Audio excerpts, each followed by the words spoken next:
मु कालीचरण नोडाल उच्च विद्यालय 10वीं श्रेणी छात्री अटे।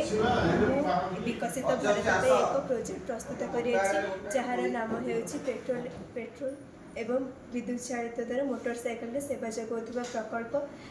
आम भारत में पेट्रोल एक सरंती संबल भाव परिलक्षित होती। पेट्रोल द्वारा पेट्रोल व्यवहार दिन को दिन बढ़िबार लगी जहाद्वारा आम देशर गाड़ी मोटर मानक पेट्रोल ही व्यवहार कर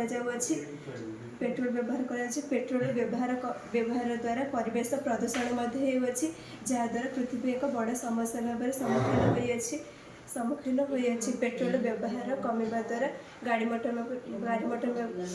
मानक पेट्रोल दाम अधिक होती।